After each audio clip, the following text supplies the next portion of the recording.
अस्सलाम वालेकुम फ्रेंड्स, आप देख रहे हैं टैक्स दोस्ती वीडियोस। और आज हम आपके लिए एक स्पेशल टैक्स रूल लाए हैं जो आपको काफ़ी सारा टैक्स सेविंग भी देगा और मे भी शायद काफ़ी सारी कन्फ्यूजन जो आपको हो रही हो उस पर भी आपको जो है ना सेव कर ले, वो कन्फ्यूजन आपकी ख़त्म कर दे। तो इस वक्त मैं हूँ इनकम टैक्स ऑर्डिनेंस 2001 में, और एक चैप्टर है कॉमन रूल्स, और इसके अंदर इस रूल यानी सेक्शन 66 के अलावा और बहुत सारे रूल्स हैं, इंक्लूडिंग जब आप प्रॉपर्टी इनहेरिट करते हैं तो उसकी क्या वैल्यू होगी, और अगर आप एसेट वैसे ख़रीदते हैं तो उसकी फेयर मार्केट वैल्यू से क्या मुराद है, अगर रिमूवेबल प्रॉपर्टी वगैरह वगैरह। तो ये जो चैप्टर है इसमें ये जो कॉमन रूल्स हैं जो टैक्स प्रैक्टिशनर्स को तो पता होना चाहिए लेकिन टैक्स पेयर्स को नहीं पता, तो काफ़ी कन्फ्यूजन होती है। और इस पर्टिकुलर रूल से तो आपको टैक्स सेविंग भी हो सकती है, तो इसलिए इसको देखते हैं। और कुछ क्वेश्चंस पूछे जाते हैं कि जी हम अपनी इनकम स्प्लिट कर सकते हैं, क्योंकि देखें अगर आप अपनी इनकम स्प्लिट कर लेंगे, दो लोग, दो इंडिविजुअल्स तो हर एक का अपना अपना टैक्स स्लैब होता है जो 4 लाख या 6 लाख से शुरू होता है, तो फिर वो टैक्स ऑटोमेटिकली कम होगा। और उसके अलावा और इश्यूज भी हो सकते हैं, तो मैं इसको सिंपल तरीके से जो है एक्सप्लेन करूँगा। और जो ये आप देख रहे हैं introduction to income of joint owners, ये टैक्स के कॉमन रूल्स हैं और सेक्शन है 66। तो स्टार्ट करते हैं जी। ये सेक्शन ये कहता है जी कि जब इनकम ऑफ जॉइंट ओनर्स हो, यानी कि कोई भी प्रॉपर्टी जो where any property is owned by 2 or more persons and their respective shares are definite and ascertainable, यानी कि उनके जो शेयर्स हैं उस प्रॉपर्टी में। अच्छा, अब शायद आप सोच रहे हो कि यहाँ इमूवेबल प्रॉपर्टी की बात हो रही है,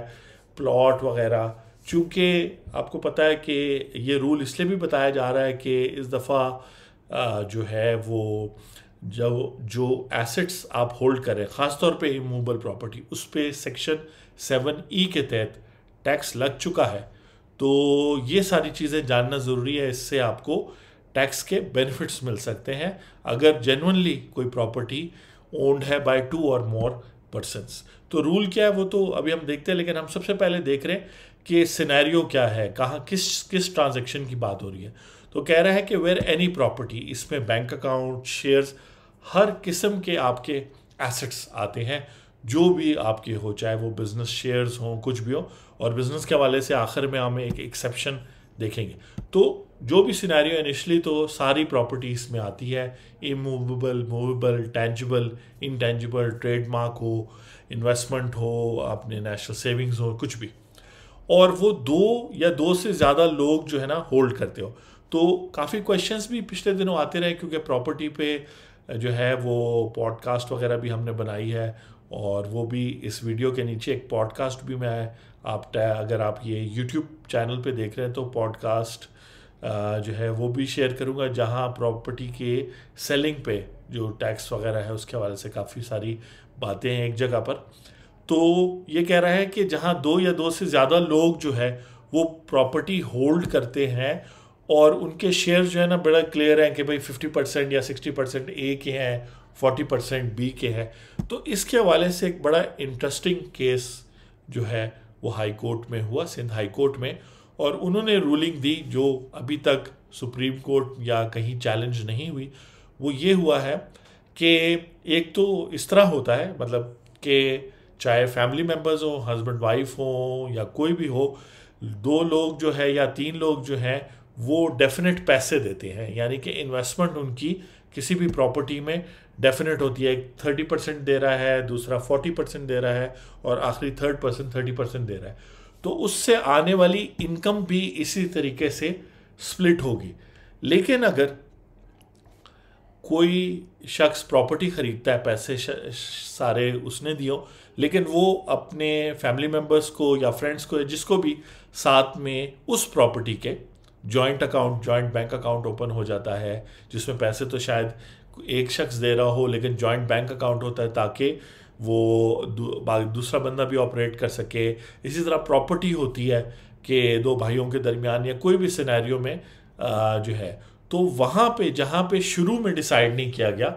कि प्रॉपर्टी के कितने, इस प्रॉपर्टी में किसका कितना शेयर है, तो सिंध हाई कोर्ट का बड़ा इंटरेस्टिंग केस इसमें यह है कि ट्रांसफ़र ऑफ प्रॉपर्टी एक्ट के मुताबिक अगर शेयर्स शुरू में डिफाइंड ना हो at the time of purchase, और उसके बाद भी जो डॉक्यूमेंटेशन है उसमें नज़र नहीं आ रहा कि किसके कितने परसेंट शेयर है, तो फिर 50-50 या जितने लोग हैं उन पे इक्वली डिवाइड होगा। 50-50 का तो वहाँ वर्ड यूज़ नहीं हुआ, वहाँ वर्ड यूज़ हुआ है कि इक्वली कितने पे डिवाइड हो, इक्वली सब लोगों पे डिवाइड होगा। ठीक है जी। तो इस हवाले से ये जो जुमला लिखा है, where any property is owned by 2 और more persons and their respective shares are definite and ascertainable, इसका मतलब यह है कि कोई भी प्रॉपर्टी जब आप खरीदते हैं और उसमें एक से ज़्यादा 2-3 ओनर्स होते हैं, तो अगर डिसाइड नहीं किया शुरू में या डॉक्यूमेंटेशन करते हुए, परचेज डीड में या बैंक अकाउंट ओपन करते हुए, तो फिर इक्वल शेयर होगा हर एक का इस रूल के लिए। ठीक है जी। अच्छा, अब उस बैंक अकाउंट के ऊपर प्रॉफिट आया,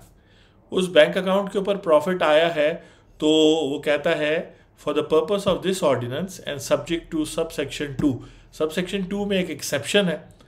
उसको हम बाद में देखेंगे, जिस पर ये रूल अप्लाई नहीं होता, जिस सिनेरियो पे, वो बिजनेस से रिलेटेड सिनेरियो है। तो basically for the purpose of this ordinance where any property is owned by 2 or more persons and their respective shares are definite and ascertainable, the person shall not be assessed as an association of person in respect of that property. तो वो जो property है, bank account है, वो plot है, या वो shares हैं, या कोई भी है, वो कोई इक्विपमेंट है, वो कोई एनिमल है या एनिमल्स हैं जिसमें आपकी जॉइंट ओनरशिप है उन एनिमल्स पे, बशर्ते के डॉक्यूमेंटेशन पूरी हो, पेमेंट के तरीके क्लियर हो। याद रखिए, अगर रफ कुछ होगा तो कुछ नहीं पता चल रहा, तो फिर तो ये रूल अप्लाई नहीं हो सकते, और आखिर में जो मैं इसका बेनिफिट बताऊंगा वो भी नहीं अप्लाई हो सकेगा। तो बेसिकली ये रूल कहता है कि उनकी जो ये प्रॉपर्टी है उससे आने वाली इनकम, प्रॉपर्टी की डिवीजन की बात नहीं कर रहा, बल्कि इससे आने वाली जो इनकम है वो as an association of person assess नहीं होगी। एसोसिएशन ऑफ पर्सन कहते हैं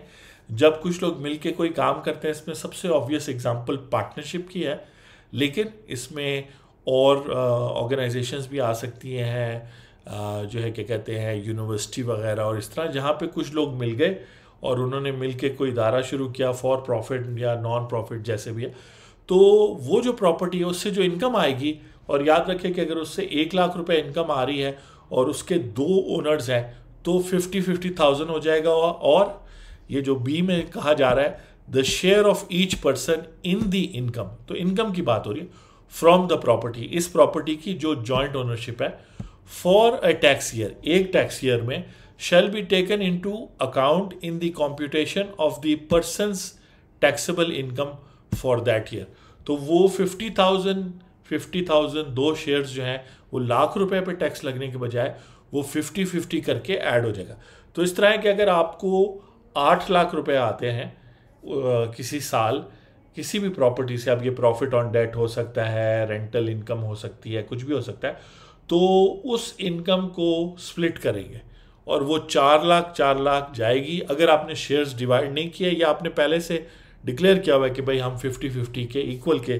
पार्टनर, इक्वल के ओनर्स हैं, तो 4 लाख जो है वो नॉन टैक्सेबल है, या आप कह सकते हैं 3,99,000 जो है वो नॉन टैक्सेबल है। तो इस तरह करके जो है 4 लाख अगर आप कर देंगे तो बहुत थोड़ा टैक्स या तकरीबन नॉन टैक्सेबल हो जाएगी। तो 4 लाख एक के हिस्से में चला जाएगा, 4 लाख दूसरे। अगर ये 8 लाख असेस होता, कंबाइंड करके करते, तो फिर डेफिनेटली 8 लाख रुपए पे नॉन सैलरीड पर्सन के रेट से 50,000 या जो भी टैक्स है वो बन जाता। तो एक तरह से क्लैरिटी दी है लॉ ने जहाँ पर प्रॉपर्टी की बात हो रही है। और एक्सेप्शन ये है कि this section shall not apply in computing income chargeable under the head income from business. तो अगर आप बिजनेस कर रहे हैं as an association of person, यानी एज ए पार्टनरशिप फर्म कर रहे हैं, या और फॉर्म्स भी हैं जॉइंट वेंचर वगैरह, तो वहाँ ऐसा नहीं होगा कि डिवाइड हो जाएगा, बल्कि एसोसिएशन ऑफ पर्सन जो है पार्टनरशिप फर्म पूरे प्रॉफिट पे टैक्स देगी और फिर पार्टनर्स को जो शेयर जाएगा वो एक तरह से एग्जेम्प्ट होगा। तो इसलिए इनकम फ्रॉम बिजनेस के हेड तो नहीं, लेकिन income from property, capital gains और इनकम फ्रॉम अदर सोर्सेज, ये 3 हेड्स हैं। सैलरी के केस में तो ऐसा हो नहीं सकता, सैलरी में तो आप सर्विसेज दे रहे होते हैं, वहाँ प्रॉपर्टी जो है इन्वॉल्व नहीं होती। तो इस तरीके से ये टैक्स सेविंग का भी एक तरीका है। अब जो नया सेक्शन 7E आया है, वहाँ भी वो कह रहा है कि प्रॉपर्टी अगर आपकी 1-2 घर हैं तो दूसरा घर, मैं आपको एक रफ तरीका बता रहा हूँ, वैसे तो आप हमारे टैक्स दोस्ती .com पेज पे जाएंगे, ब्लॉग पोस्ट पे, तो हमारा है व्हाट एसेट्स मे और मे नॉट बी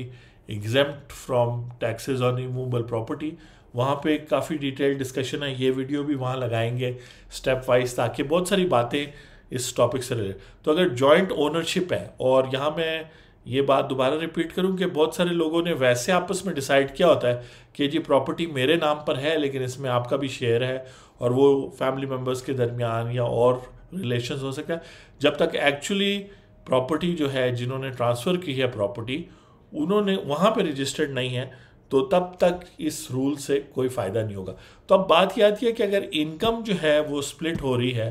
तो जो एसेट है उसको भी स्प्लिट करना चाहिए कि नहीं। तो मेरे प्रोफेशनल ओपिनियन में बिल्कुल, अगर इनकम स्प्लिट हो रही है, क्योंकि देखिए अगर बैंक अकाउंट पे प्रॉफिट आया आपको, सपोज करें कि आपको, और आप ज़रा बड़ी वैल्यूज़ लेते हैं, वैसे तो इनकम पे प्रॉफिट जितना भी आया उस पर एक फिक्स टैक्स लग जाता है, लेकिन चले रेंटल इनकम ले लेते हैं जो इस साल टैक्स ईयर 2022 और 2023 के लिए नॉर्मल टैक्स में आती है, कि आपको जो है 60 लाख इनकम आई है, तो आप 2 पार्टनर्स हैं 50-50 के, तो 30 लाख जो है वो डिवाइड हो गया, और एक पार्टनर कहता है यार आप अब सारी की सारी प्रॉपर्टी अपनी वेल्थ में शो कर दो, अपनी पर्सनल वेल्थ। तो ऐसा तो कन्फ्यूजन का बाइस होगा, टैक्स नोटिस जनरेट होना शुरू हो जाएंगे, टैक्स वालों को समझ पहले ही नहीं आती, तो इसको देख के तो वो और कंफ्यूज होंगे, और फिर वो FBI हरासमेंट का जो सिलसिला शुरू हो जाता है वो सारा कुछ होगा। और ख़ास तौर पे वो अलग बात है कि अगर एक नॉन रेजिडेंट हो तो उसकी तो वेल्थ ही नहीं जाएगी, तो उसका पोर्शन तो डिक्लेयर नहीं होगा। लेकिन जहाँ पे इनकम स्प्लिट हो रही है वहाँ एसेट भी स्प्लिट होना चाहिए, और उसी सीक्वेंस से स्प्लिट होना चाहिए। और अभी 2 क्वेश्चंस बिल्कुल आज ही जिस तरह पूछे गए थे कि अगर 70-30 की वो हो, लेकिन बशर्ते कि पहले डिसाइड हो गया हो, और जब आप प्रॉपर्टी ट्रांजैक्शन कर रहे हो तो उसमें आप जॉइंट ओनर भी हो। जॉइंट का मतलब ये नहीं होता 50-50, जॉइंट ओनर्स हो, और वहाँ किसी डॉक्यूमेंट में लिखा हो कि ये इस प्रॉपर्टी का 70% मेरे हैं और 30% आपके हैं, इस तरह करके जो भी रेशो आपने बनानी है। तो उस लिहाज से फिर जब आप अपनी वेल्थ स्टेटमेंट भी बनाते हैं, तो जब आप इनकम को स्प्लिट कर रहे हैं और टैक्स बेनिफिट हासिल कर रहे हैं, तो इसी तरह प्रॉपर्टी को भी स्प्लिट करेंगे, चाहे वो बैंक अकाउंट है, जो भी क्लोजिंग बैलेंस है, या उस प्रॉपर्टी की जो कॉस्ट है। यानी नॉर्मली आप प्रॉपर्टी को एक्चुअल कॉस्ट पे शो करें, यहाँ पर बहुत गलत जो प्रैक्टिसेस हैं कि DC वैल्यू पे शो करते हैं, या FBR वैल्यू कम हो तो उस पर शो करते हैं। नहीं, एक्चुअल कॉस्ट जब आप शो करेंगे, खासतौर पे अगर आपने बैंकिंग चैनल से की और आपको करनी चाहिए, तो आपकी उतनी ही अमाउंट वाइट होगी, उतनी ही प्रॉपर्टी वाइट होगी, और फिर जब आप बेचेंगे तो कैपिटल गेन जो है ना वो कम से कम होगा। अब एक सिनेरियो लेते हैं कि आपने एक प्रॉपर्टी ली है, इस वक्त तो वो एक घर की सूरत में है, ना ही आपने उसको रेंट पे दिया है, आप उसको होल्ड कर रहे हैं और आप उसको दूसरे साल में बेच रहे हैं। आप जब उसको सेकेंड ईयर में बेचेंगे, तो अगर उस पूरी अमाउंट पर जो कैपिटल गेन हुई है, आपने 3 करोड़ की प्रॉपर्टी खरीदी थी, आपने 4 करोड़ पर उसको बेचा, तो 1 करोड़ जो कैपिटल गेन हुआ है, बशर्ते कि आपने ये 3 करोड़ बैंकिंग चैनल से पे किया, तो 1 करोड़ को अगर हाफ 70-30 करेंगे तो एक शख्स को 70 लाख उसके इनकम आएगी, दूसरे की 30 लाख आएगी। तो 30 लाख वाले की चूंकि इनकम भी कम है, उसका कैपिटल गेन टैक्स भी कम होगा, और इसी तरह। तो प्रॉपर्टी बेचते वक्त आपके पास ड्यूरिंग द ईयर या 1-2 साल विद इन होल्डिंग पीरियड अगर आप बेच रहे हैं, तो ये भी आपके पास एक बहुत सारा बेनिफिट है, जिसकी बात बहुत कम होती है, क्योंकि ऑब्वियसली इसको बहुत गौर से देखना पड़ता है। और मैंने बताया कि जहाँ पर शेयर्स डिफाइंड ना हो तो आप 50-50 का फ़ायदा ले सकते हैं। इनकम को भी 50-50 डिवाइड करें और एसेट को भी 50-50 डिवाइड करें। याद रखें कि एसेट के बारे में यहाँ कोई बात नहीं कही गई कि एसेट हाफ हाफ डिवाइड होगा, लेकिन अगर आप लॉजिक को फॉलो करें तो आपने वो बेस दिखानी है, वो एसेट दिखाना है जिससे आपको इनकम आई है, और आपने उतना ही एसेट दिखाना है जितनी प्रोपोर्शनेट उसकी इनकम आई है। तो अगर आप लीगली 50% के ओनर हैं तो 50% इनकम भी आपने उसी साल में शो करनी है। जैसे यहाँ वर्ड्स यूज़ हुए हैं, और मैं दोबारा ये पूरा सेक्शन रिपीट कर दूँ और फिर हम इंक्लूड कर लें इसको, कि वो कह रहा है कि एनी प्रॉपर्टी, कोई भी प्रॉपर्टी, कोई भी एसेट, कोई इक्विपमेंट, एनिमल, इन्वेस्टमेंट, आपकी फॉरेन करेंसी है वो बेचते हैं, उस पर प्रॉफिट होता है वगैरह वगैरह, इज़ ओन्ड बाय 2 और मोर पर्सनस, और ज़्यादा भी लोग हो सकते हैं, और उनके शेयर्स जो है डेफिनेट। तो ये तो उस सिंध हाई कोर्ट के फैसले ने डिसाइड कर लिया कि हर केस में डेफिनेट तो होंगे, असर्टेनेबल भी होंगे, क्योंकि ट्रांसफ़र ऑफ प्रॉपर्टी एक्ट कहता है कि इक्वली डिवाइडेड। तो वो जो पर्सन्स वो सारे जो, उनको collectively as a association of person उनको असेस नहीं किया जाएगा, ना ही उनको एओपी की टैक्स रिटर्न फाइल करनी है जिसको आप नॉर्मल टैक्स रिटर्न कहते हैं, बल्कि उनको अपनी इंडिविजुअल टैक्स रिटर्न फाइल करनी है। करेंगे तो वो नॉर्मल रिटर्न ही फाइल, लेकिन उसमें अपने आप को इंडिविजुअल शो करेंगे as an association of person in respect of that of the property and, यानी दोनों चीज़ें मिला के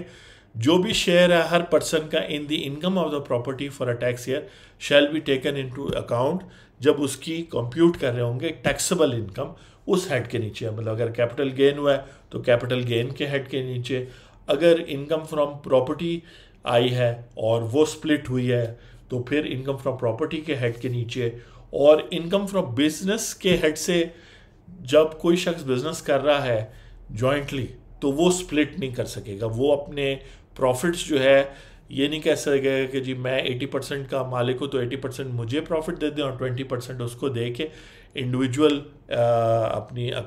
जो टैक्स रिटर्न है उसमें होगा, बल्कि जो 100% प्रॉफिट है उस पर जो भी रेट लगता है डिपेंडिंग कि वो एसोसिएशन ऑफ पर्सन यानी नॉन सैलरीड का रेट है, वो कॉर्पोरेट रेट है, कंपनी रेट है, बैंकिंग है वगैरह वगैरह, स्मॉल कंपनी, जो भी रेट उस पर लगेगा। और इस तरीके से इनकम फ्रॉम प्रॉपर्टी वाले स्प्लिट नहीं कर सकते, बाकी हेड वाले स्प्लिट कर सकते हैं, और ये हर साल होगी। तो अगर फॉर एग्जांपल दूसरे साल में आपका फैमिली मेम्बर या कोई भी आपको वो शेयर बेच देता है और ऑफिशियली लीगली जो है अब आप ही सिर्फ इसके ओनर हैं, तो फिर ये सेक्शन आप नहीं यूज़ कर सकेंगे। और यहाँ पर लास्ट जो बेनिफिट मैं बताता जाऊँ स्पेशल सेक्शन 7E के तहत, क्योंकि उसके अंदर बहुत सारी प्रॉपर्टीज़ है जो एक्सक्लूड कर दी है, मैं एक और प्रॉपर्टी उसमें ऐड कर रहा हूँ कि वहाँ पर एक लिमिट दी हुई है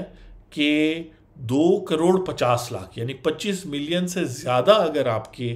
वो सेकंड, थर्ड, फोर्थ एसेट्स होंगे जो उन्होंने स्पेसिफाई किया है, तो तब उन पर 1% ऑफ FBR वैल्यू के हिसाब से आपको टैक्स देना पड़ेगा, यानी 5 करोड़ बने तो वह। तो अगर आपकी जॉइंट ओनरशिप होगी तो फिर आप वो एसेट जो है इस सेक्शन के तहत डिवाइड कर सकेंगे। तो जाहिर बात है कि अगर आपके पास एक एसेट है जिसकी 4 करोड़ वैल्यू है और आप उस एसेट को डिवाइड कर लेते हैं क्योंकि उसकी जॉइंट ओनरशिप है, लेकिन याद रखें टैक्स ईयर 2022 तो गुजर चुका है तो उसमें नहीं होगा, लेकिन टैक्स ईयर 2023 के लिए ये टैक्स टिप या टैक्स अवॉइडेंस का तरीका आप यूज़ कर सकते हैं। लेकिन देन अगेन ये वीडियो सिर्फ इन्फॉर्मेशन है, आपने बड़े ख्याल से अच्छे प्रोफेशनल से एडवाइस लेने के बाद करनी है। ये सिर्फ जनरल इन्फॉर्मेशन है कि ये पॉसिबिलिटीज़ हैं, बाकी तो ये फिर कोर्ट वगैरह में जब चैलेंज होती है तो एक्चुअल पोजीशन सामने आती है। तो वो प्रॉपर्टी अगर स्प्लिट हो जाएगी 4 करोड़ वाली, 2 करोड़ आपको मिल जाएगा और 2 करोड़ तो भी आप उस 2,50,00,000 की लिमिट में नीचे आ जाएंगे। और सिर्फ वो लोग जो जेन्युइनली जो है जिसको आप कहते हैं कि जिनके पास बहुत ज़्यादा पैसे हैं और बहुत ज़्यादा प्रॉपर्टीज़ हैं जो उन्होंने बनाई हैं वक्त के साथ साथ और प्रॉपरली डिक्लेयर की हैं, उन्हीं को वो टैक्स पे करना पड़ेगा। और ये एक एडिशनल बेनिफिट आप इसमें ले सकते हैं income of joint owners section 66 में। और इस तरीके से जो है हम आपके साथ लाते रहेंगे। और अगर आपने वो ब्लॉग पोस्ट पढ़ना है जिस पर हम उस नए टैक्स ऑन इमूवेबल प्रॉपर्टी की बात करें तो उसका लिंक भी मैं वीडियो के नीचे दे रहा हूँ। और पॉडकास्ट जो अभी सेक्शन 236C की हमने बनाई है जिसमें हम सेल पर जो टैक्स है उसको और उस सेक्शन 7E को इमूवेबल प्रॉपर्टी के टैक्स को, उसको भी लिंक किया। तो मुख्तलिफ सेक्शंस को लिंक कर रहे हैं ताकि सारे जो है टैक्स पेयर के फेवर में जा रहे हैं, और टैक्स पेयर जब अपनी टैक्स ईयर 2022 की वेल्थ स्टेटमेंट बनाए तो इन सारे बेनिफिट से फ़ायदा उठाने की कोशिश करें। मैं हूं आपका टैक्स दोस्त और टैक्स होस्ट एंथनी विलियम्स। आप देख रहे थे टैक्स दोस्ती वीडियोस, और आपसे मुलाकात होती है अगली वीडियो में। Thank you.